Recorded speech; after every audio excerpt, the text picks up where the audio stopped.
Around 2012, I parted ways with FPS games. I can't tell you why exactly, but they didn't tickle the same itch that they used to. A lot of the shooters I was playing began to feel repetitive, sort of rinse and repeat, a new coat of paint over the same gameplay. In early 2015, however, I picked up Wolfenstein the New Order on a whim, and bam, shooters were back. From the onset, the game is booking. The game starts with the player on a plane charging into battle, a sort of modern cavalry. The first shot is out the window looking at the sunrise, a subtle callback to the earlier cutscene of the backyard barbecue.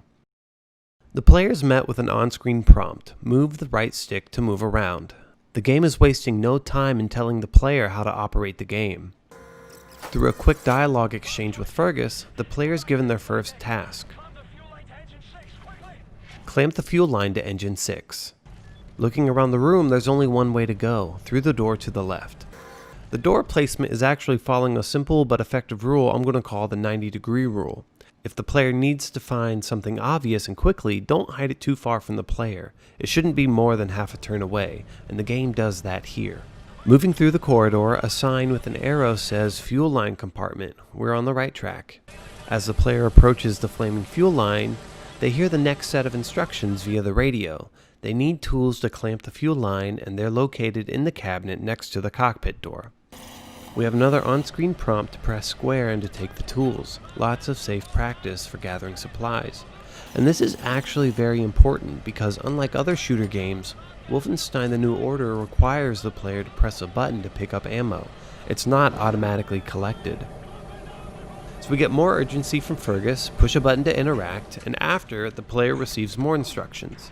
Head to the cargo bay and lose the cargo, and this time with no location instructions. It's not difficult to find, but it's still up to the player.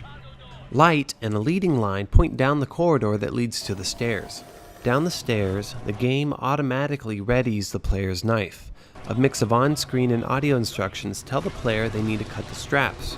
The straps are bright yellow, making them easily recognizable.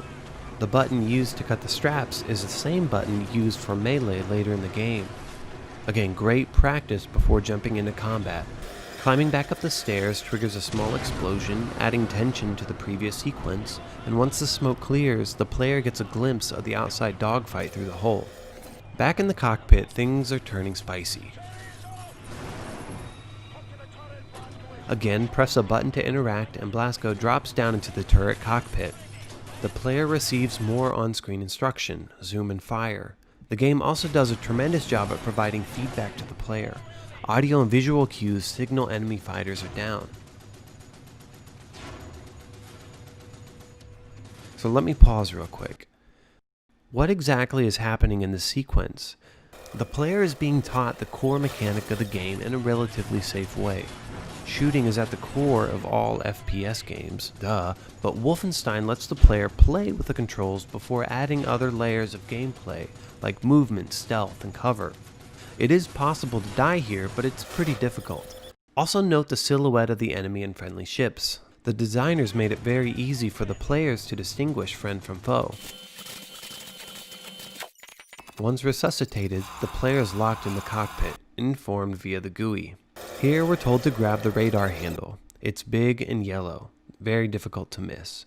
But again, I want to ask the question why? Why grab this handle? Nothing really happens when the player pushes the button, other than a simple animation. It could be the trigger for the game to begin the next sequence, but I believe it's simply more practice for interacting with the world. Throughout the game, the player will need to throw switches to solve puzzles and to gain access to other areas. This early switch is making the player aware of this mechanic. The player gets a bit of narrative info as well as an introduction to the character Wyatt.